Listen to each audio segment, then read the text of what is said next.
Hello children, welcome to असा education. आज कर रहे हैं conservation and preservation of resources. ये आपका चैप्टर 14 है, ग्रेड 7 सोशल साइंस बुक से। कंजर्वेशन हो प्रिजर्वेशन हो, दोनों का मतलब होता है संरक्षण करना। रिसोर्सेज यानी जो हमारे पास प्राकृतिक तौर पे संसाधन उपलब्ध है, उनका हमको संरक्षण करना है, हमको उनको बचा के रखना है। तो इन दोनों को अगर देखा जाए तो मतलब होता है जो हमारा नेचुरल वर्ल्ड है उसको प्रोटेक्ट करें, उनको इस तरीके से हम सेफ रखें कि उनको जो है उनका लॉस ना हो, उनका डिके ना हो, उनको कोई खराब ना करे। तो ये जो चीजें हैं ये आती है कंजर्वेशन और प्रिजर्वेशन में। अब रिसोर्स क्या होते हैं? प्राकृतिक तौर पे जो भी सब्सटेंसेस अर्थ पे पाए जाते हैं, ह्यूमन बीइंग्स के लिए यूजफुल होते हैं, उन्हें हम कहते हैं रिसोर्स। ये जो है वो नेचुरल गिफ्ट है जो हमको एयर, वाटर, लैंड, प्लांट्स और मिनरल्स की फॉर्म में मिलती है। इनको हम बैकबोन कह सकते हैं हमारी नेशनल इकोनॉमी के लिए। ये पिलर्स हैं पावर के और लोगों के प्रॉस्पेरस होने के। इनकी अपनी कुछ खास फीचर्स और यूटिलिटीज होती हैं। जनरली रिसोर्सेज जो है बहुत सीमित मात्रा में अवेलेबल हैं, तो हमें ऐसी टेक्निक्स का इस्तेमाल करना चाहिए जिससे हम इन रिसोर्सेज को और ज्यादा यूजफुल बना पाए। नेक्स्ट आता है टाइप्स ऑफ रिसोर्सेज। रिसोर्सेज जो है यूजफुल है हमारे लिए कई तरीके से, डायरेक्टली हो, इनडायरेक्टली हो। ये यूजफुल है उन ऑल एक्टिविटीज में, चाहे एग्रीकल्चर से लेके इंडस्ट्री की हो या ट्रांसपोर्टेशन हो। वेजिटेशन और लैंड जो है ये यूजफुल है हमारे लिए फूड, फ्यूल और एनर्जी की फॉर्म में। रिसोर्सेज जनरली डिवाइडेड होते हैं दो ग्रुप्स में, नेचुरल और मैन मेड। अब लैंड, वाटर, मिनरल्स, फॉरेस्ट ये सब आते हैं नेचुरल रिसोर्सेज में। ये भी फिर आते हैं दो कैटेगरीज में, बायोटिक और एबायोटिक। लैंड, एयर, वाटर और सॉइल एबायोटिक हैं, जबकि फॉरेस्ट और एनिमल्स बायोटिक रिसोर्सेज हैं। इंडस्ट्रियल यूनिट्स, मॉन्यूमेंट्स, आर्ट्स और सोशल इंस्टीट्यूशंस सब मैन मेड रिसोर्सेज हैं। ह्यूमन रिसोर्सेज जो है उसमें होता है नॉलेज, इंटेलिजेंस, स्किल, हेल्थ या और ऐसी क्वालिटी जो सिर्फ ह्यूमन बीइंग्स में पाई जाती है। अगर नेचुरल रिसोर्सेज का डेवलपमेंट करना है तो ह्यूमन रिसोर्स जो है बहुत जरूरी है। वजह क्या है कि ह्यूमन ही है जो इन नेचुरल रिसोर्सेज का उपयोग करते हैं, उनको उपयोग करने लायक बनाते हैं। नहीं तो इतनी सारी चीजें हमारे सामने अवेलेबल हैं, अगर हम इंसान उसका यूज ही नहीं करेंगे, उसे किसी उपयोग में ही लाएंगे तो उसके होने का क्या फायदा। कुछ रिसोर्सेज हैं जो दोबारा से अपने आप को बना लेते हैं, जैसे ट्रीज, लीव्स, एनिमल्स, बर्ड्स, ये सब नेचुरल रिन्यू हो जाते हैं। फॉरेस्ट है, वाइल्ड लाइफ है, वो अपने आप को रिप्रोड्यूस करती रहती है समय समय पर। फिर आता है कंजर्वेशन रिसोर्सेज का। अब नेचुरल रिसोर्सेज सीमित हैं और ह्यूमन नीड्स की जो जरूरतें हैं वो अनलिमिटेड यानी असीमित हैं। तो जो इस्तेमाल है रिसोर्सेज का वो बढ़ा है पिछले कुछ सालों में, क्योंकि टेक्नोलॉजिकल डेवलपमेंट का जो एडवांसमेंट हुआ है, पॉपुलेशन जो इतनी बढ़ती जा रही है उसके कारण से। अगर हम सीरियसली इस बात को नहीं सोचेंगे, इस सिचुएशन के बारे में नहीं ध्यान देंगे, तो हमें आगे चल के बुरी जो है इसके कॉन्सिक्वेंसेस फेस करने पड़ सकते हैं। इसीलिए हम सबकी ये ड्यूटी बनती है कि आने वाली जनरेशन्स के लिए हम अपने रिसोर्सेज को प्रिजर्व करके रखें। नहीं तो पता चला हमने अपने टाइम पर तो हमने उनका सबका खूब भरपूर इस्तेमाल किया, अब जब आगे आने वाली जनरेशन आई तो उसके लिए कुछ बचा ही नहीं। तो कंजर्वेशन जो रिसोर्सेज का है उसका मतलब हुआ सही तरीके से सोच समझ के रिसोर्सेज का यूज करना। कुछ रिसोर्सेज जो हैं अपने तरीके से रिप्लेनिश कर लेते हैं या वो बहुत ज्यादा अनलिमिटेड है, जैसे कि रिन्यूएबल रिसोर्सेज, फॉरेस्ट, सनलाइट, ये सब आते हैं रिन्यूएबल रिसोर्सेज में। वही नॉन रिन्यूएबल रिसोर्सेज वो हैं जो दोबारा से रीयूज नहीं किए जा सकते, अपने आप को रिक्रिएट नहीं कर सकते, एक बार उनका इस्तेमाल हो गया, जैसे पेट्रोलियम, मिनरल्स, कोल या नेचुरल गैस। अब यहाँ देखिए रिसोर्स दिए हैं, land resource, forest, animal wild life, water, agriculture और मिनरल, ये आपको रिसोर्स दिए गए हैं। इसके अलावा ह्यूमन बीइंग भी एक और बहुत बड़ा रिसोर्स है। ये इनको जो क्लासिफाई किया गया है ये उनकी ओनरशिप के आधार पर किया गया है। रिट्रीवल जो डिस्ट्रीब्यूशन है रिसोर्सेज का, उसके आधार पर इनको जो है क्लासिफाई किया गया है। सबसे पहले देखते हैं लैंड रिसोर्स। उसमें आता है सॉइल फॉर्मेशन। जो अपर लेयर है अर्थ की, वो ऐसी सतह है जिस पर वेजिटेशन उगती है और इसको कहते हैं सॉइल। ये एक बहुत ही पतली सी लेयर है जो कई सारे पार्टिकल जो कि अर्थ क्रस्ट पर मौजूद है उनसे बनी होती है। छोटे बड़े पीसेस रॉक्स के, ग्रेवल जो कंकड़ वगैरह होते हैं, मिट्टी हो गई आपकी जो चिकनी मिट्टी है, ऑर्गेनिक सिल्ट है जिसको कहते हैं रिगोलॉइड। इनके अंदर ऑर्गेनिक एलिमेंट्स एयर और वाटर मिक्स होते हैं और फिर सॉइल जो है वो बनती है। अगर फार्मिंग के संदर्भ में देखें तो जो इकोनॉमिक डेवलपमेंट है किसी भी कंट्री का, वो डिपेंड करता है क्वालिटी और टाइप ऑफ सॉइल जो उसकी होती है। Types of soil. Indian council of agriculture research जो है ICAR, उसने क्लासिफाई किया है इंडियन सॉइल को 8 तरीकों में। Alluvial, red, black, laterite, desert, mountainous, forest type और स्वैम्प। आप देखते हैं soil erosion and conservation. Soil erosion mainly कैसे होता है? जब पानी ज्यादा बहता है या बहुत तेज हवा चलती है। तो ये जो तेजी से माइग्रेशन होता है टॉप सॉइल पार्टिकल्स का नेचुरल फोर्सेस के कारण, इसे कहते हैं सॉइल इरोजन। एग्रीकल्चरल प्रोडक्टिविटी जो सॉइल की है वो कम हो जाती है और इसको हमें रोकना चाहिए। क्या कर सकते हैं हम सॉइल इरोजन को रोकने के लिए? ज्यादा से ज्यादा खाली जमीन पे हम पेड़ उगाएं, स्टेप फार्मिंग करें जहां पर भी ढलान है जमीन पे, एक बैरियर बनाना चाहिए, जो ग्रेजिंग एक्टिविटीज है लैंड पे उनको कंट्रोल करना चाहिए। दूसरा आता है लैंड कंजर्वेशन। लैंड कंजर्वेशन का मतलब हुआ कि सॉइल क्वालिटी जो है उसको बरकरार रखा जाए सॉइल इरोजन को रोकते हुए। रिवर रेवाइंस है, माउंटेन स्लोप्स है, यहाँ पर पेड़ उगाए जाए। जहां पर बहुत तेज हवा चलती है जिन इलाकों में, डेजर्ट के पास, वहां पर ट्रीज की रोज लगाई जाए। अनकंट्रोल्ड ग्रेजिंग जो है उसको रोका जाए। ऑर्गेनिक मैटर ऐड किया जाए सॉइल के लिए, जिसकी जो फर्टिलिटी है सॉइल की जो खत्म होती जा रही है। मिलजुल कर एफर्ट्स करने चाहिए सब लोगों को साथ में, ताकि इस चीज को जो है संरक्षित किया जा सके। आपको अलग अलग सैंपल सॉइल के इकट्ठे करने हैं और एग्जीबिशन ऑर्गेनाइज करनी है। वाटर रिसोर्स क्या है? अमाउंट जो पोर्टेबल वाटर का यानी पीने योग्य जो पानी है वो धरती पर से 3% है। कहने को अर्थ 1/3 कवर्ड है वाटर से। ये हमें एक बहुत ही प्रीशियस गिफ्ट मिला है नेचर से। ये यूजफुल सोर्स है बेसिक डेली ह्यूमन एक्टिविटीज के लिए, इंडस्ट्रीज के लिए, एग्रीकल्चर के लिए। अब वाटर रिसोर्स में क्या आते हैं? Oceans, bays, rivers, lakes, ground water. बारिश जो है, रेन, मेन सोर्स है वाटर रिसोर्स का अर्थ सरफेस पे। सारे सोर्सेज जो है इसी रेनफॉल पर निर्भर है। सरफेस वाटर सोर्सेज जो है उसमें आते हैं रिवर, लेक, पॉन्ड, स्प्रिंग्स। और रिवर को माना जाता है कि ये मेन सोर्स है।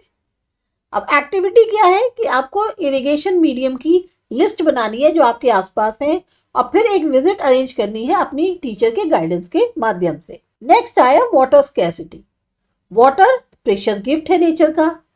जैसे जैसे खाने की डिमांड बढ़ती जा रही है क्योंकि पॉपुलेशन बढ़ रही है, तो जो डिमांड है वो कैश क्रॉप्स उगाने की बढ़ रही है।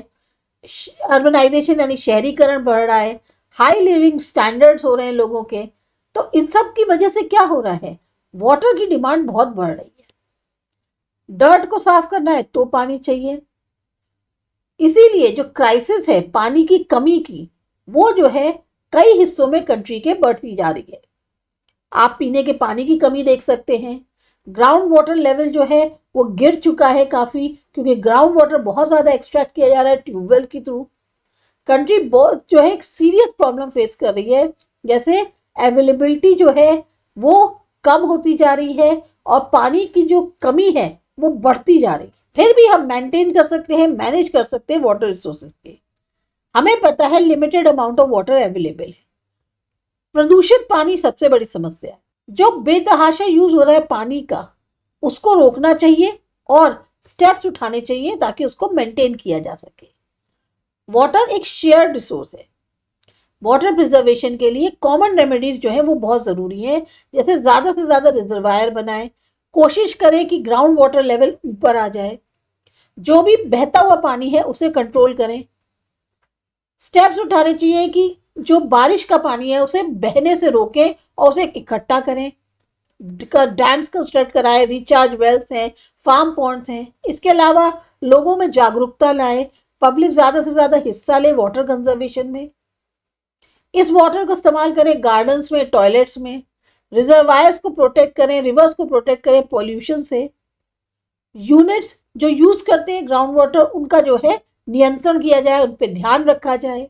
आपको एक्टिविटी दी गई है कि कुछ वेल्स जो हैं वो कंप्लीटली ड्राई हो जाते हैं, कुछ वेल्स में वाटर लेवल जो है वो रिड्यूस कर जाता है समर में, कुछ वेल्स में पानी जो है सिर्फ मानसून में देखने को मिलता है, और कई बार ऐसा होता है कि हमें एक बॉटमलेस वेल से भी पानी मिलना बंद हो जाता है। ऐसा क्यों होता है ये आपको सोचना है और बताना है।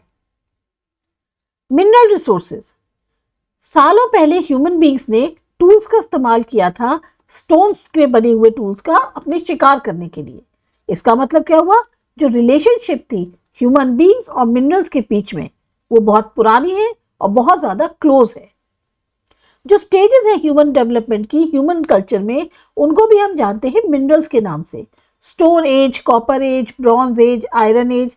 प्रेजेंट टाइम की एज कहलाती है एटॉमिक एज। इंपॉर्टेंस जो मिनरल्स की है वो बड़ी है बहुत ज्यादा इंडस्ट्रियल रिवॉल्यूशन के बाद। इंडिया में बहुत सारे इनफ कह सकते हैं मिनरल रिसोर्सेज पाए जाते हैं, जो कि उसको बाकी कंट्रीज जो वर्ल्ड की है उसके साथ एक गति बनाने में मदद करते हैं। फिर आती है एक्टिविटी। आपको लिस्ट बनानी है मिनरल्स की जिनका इस्तेमाल आप डेली वर्क में करते हैं। 2 ब्रीफ नोट्स ये आपको देने किसी 2 मिनरल्स के बारे में। मिनरल कंजर्वेशन, टेक्नोलॉजिकल डेवलपमेंट के कारण जो डिमांड है या इंक्रीजिंग पॉपुलेशन के कारण बहुत ज्यादा कंजम्पशन हो रहा है नेचुरल रिसोर्सेज का, और उसकी जो डिमांड है वो अपनी चरम सीमा तक पहुंच चुकी है जब से इंडस्ट्रियल रिवॉल्यूशन हुआ है। तो मिनरल्स जो हैं वो खत्म होने की एक तरह से तरफ बढ़ रहे हैं। मिनरल रिसोर्सेज बेतहाशा इस्तेमाल होते हैं आज। पेट्रोलियम प्रोडक्ट्स जैसे कि जो इस्तेमाल होता है उनका, उनको भी हम लोग पूरी तरह से खत्म कर रहे हैं। इसीलिए मिनरल रिसोर्सेज बहुत समझदारी से इस्तेमाल करने चाहिए। इसका जो कंजर्वेशन है वो भी एक तरह की बचत है। बहुत जरूरी है हम ऐसा ऑल्टरनेटिव ढूंढे मिनरल्स का, क्योंकि मिनरल्स जो हैं वो वाले जो खत्म होने के बिल्कुल एक्सट्रीम पे आ गए हैं, उनके लिए हमें ऑल्टरनेटिव उनका ढूंढना बहुत जरूरी है। जहां कहीं भी पॉसिबल हो एक ऐसा प्रोसेस करें जिससे मिनरल्स को रिसाइकिल किया जा सके। फिर आता है forest and wild life resources. Human existence हो, प्रोग्रेस हो, सब कुछ डिपेंड किस पे करता है, अलग अलग रिसोर्सेज पे। हम अपनी अलग अलग जरूरतों को पूरा करने के लिए नेचर से बहुत सारी चीजें लेते हैं। इसमें से फॉरेस्ट जो है सबसे इंपॉर्टेंट रिसोर्स है, और वाइल्ड लाइफ जो है उसकी बिल्कुल खास और अलग है। बहुत ज्यादा इंपॉर्टेंस दी जाती है फॉरेस्ट को इंडियन कल्चर में। इंपॉर्टेंस क्या है फॉरेस्ट की? फॉरेस्ट हमारे लिए बहुत ज्यादा उपयोगी होते हैं। टीक और सालवुड से का इस्तेमाल टिम्बर की तरह करते हैं। होम फर्नीचर इसी से बनता है।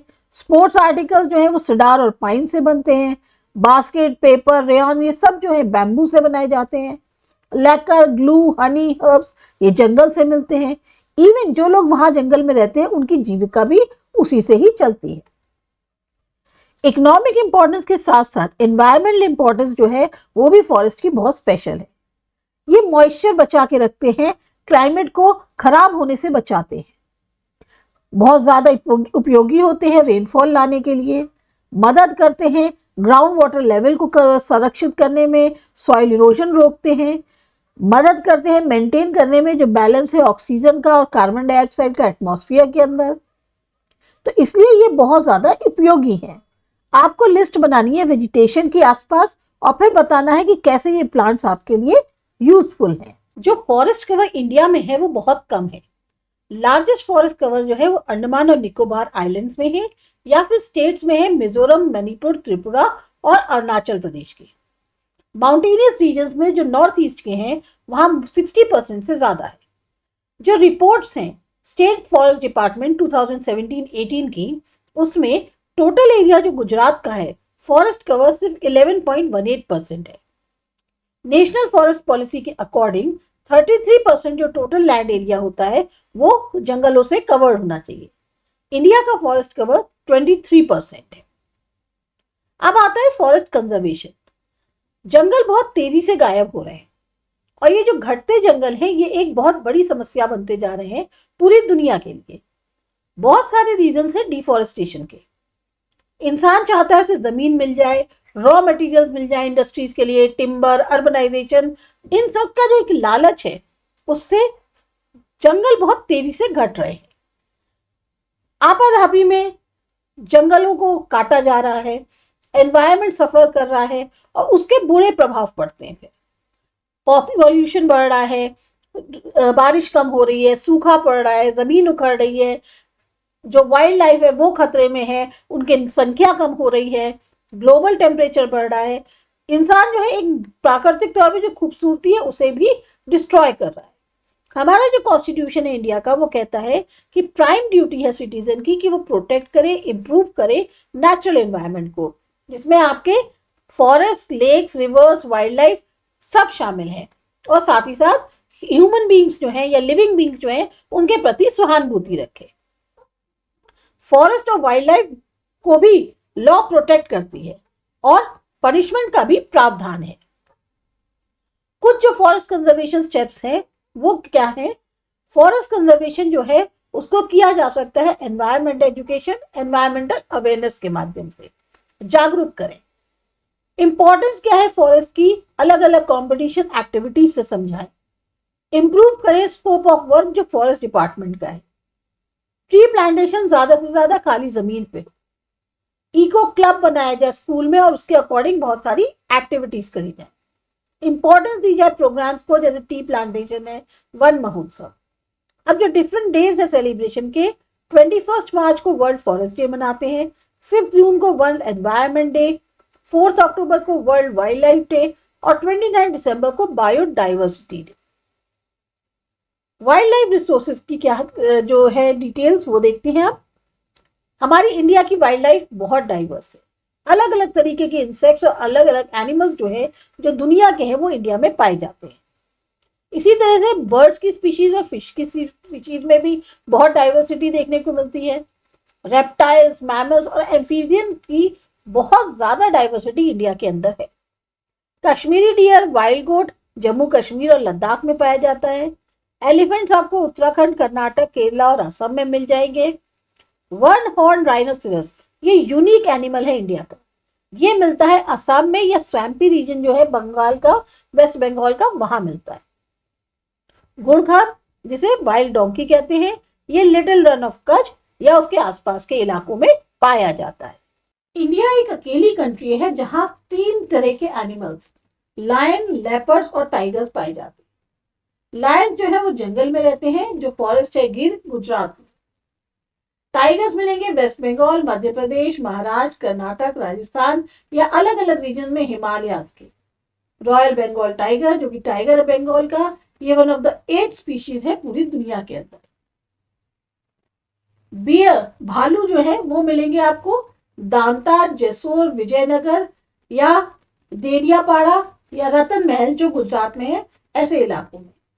बर्ड की स्पीशीज जैसे डक, पैरट्स, कबास, पीजन्स, मैना, ये सब बहुत ज्यादा मात्रा में इंडिया में पाए जाते हैं।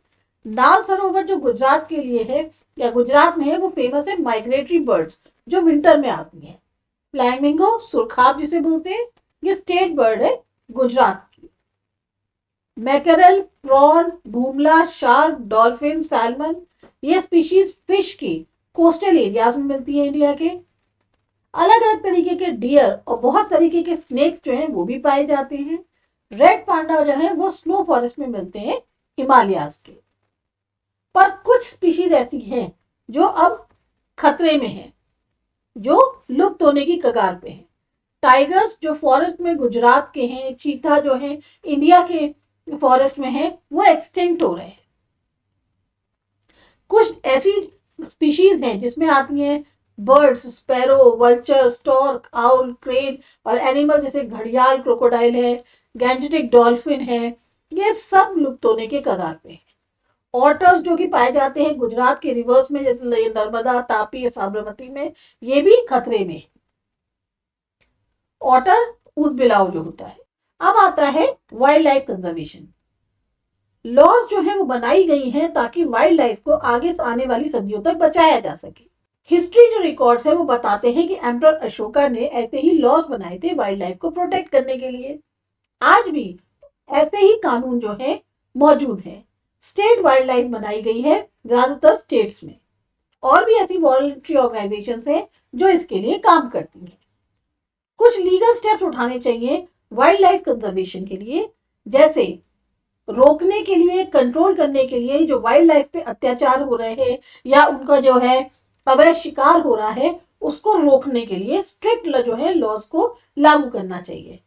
वाइल्ड लाइफ जो फॉरेस्ट में है उसको एक सर्टेन इंटरवल पर काउंट करना चाहिए। फॉरेस्ट जो है वो नेचुरल प्रोटेक्शन देते हैं वाइल्ड लाइफ को, तो जंगल का जो डिस्ट्रक्शन है उसको रोके। लोगों को समझाना चाहिए वाइल्ड लाइफ कंजर्वेशन की इंपॉर्टेंस के बारे में। क्विक एफर्ट्स करने चाहिए कि फॉरेस्ट फायर्स जो है उनको जल्दी से जल्दी जो है खत्म कर दिया जाए, मतलब अगर बढ़ रही है तो उसे रोका जाए। कोशिश करनी चाहिए मेडिकल ट्रीटमेंट प्रोवाइड किया जा सके वाइल्ड लाइफ को। प्रोटेक्टेड एरियाज बनाने चाहिए वाइल्ड लाइफ के लिए। अवेयरनेस जो है वो लानी चाहिए मीडिया के थ्रू। एक पर्याप्त मात्रा में वाटर, फूड की सप्लाई या नेचुरल हैबिटेट की सप्लाई जो है वो वाइल्ड लाइफ के लिए अरेंज करनी चाहिए। अब देखते हैं लाइफ डेजर्ट रीजन की। सबसे पहले हॉट डेजर्ट सहारा का। हॉट डेजर्ट जो सहारा का है वो सबसे बड़ा डेजर्ट है पूरी दुनिया में और बहुत बड़ा है। क्लाइमेट जो है इसका हॉट है और ड्राई है। रेनफॉल बहुत कम होती है।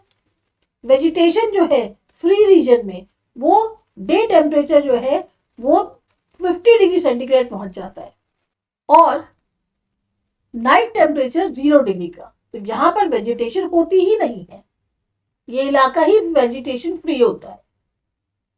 फ्लोरा और फौना कहें तो डेट पाम्स, थॉर्नी वेजिटेशंस वो सब पाई जाती है सहारा डेजर्ट में। इस डेजर्ट के कारण बहुत ही कम वेजिटेशन उगती है। ओएसिस सराउंडेड होते हैं पाम ट्रीज के द्वारा जो कि इस डेजर्ट में पाए जाते हैं। Fox, striped hyena, desert scorpions, chameleon, desert lizard, snakes, इस तरह के जानवर आपको इस इलाके में मिल जाएंगे। यहाँ आप इमेजेस देख सकते हैं Sahara desert, date tree, mineral oil field और ट्रेडिशनल क्ले हाउस की। अब देखते हैं फोक लाइफ। हार्श क्लाइमेट चाहे कैसा भी हो सहारा का, फोक लाइफ तब भी वहां पर रहती है। जो बिडोइन है, तोरंग है और बर्बर ट्राइब्स हैं, ये यहाँ रहती हैं। ये लोग जानवर जो पालते हैं उसमें ज्यादातर भेड़ बकरियां और कैमल होते हैं।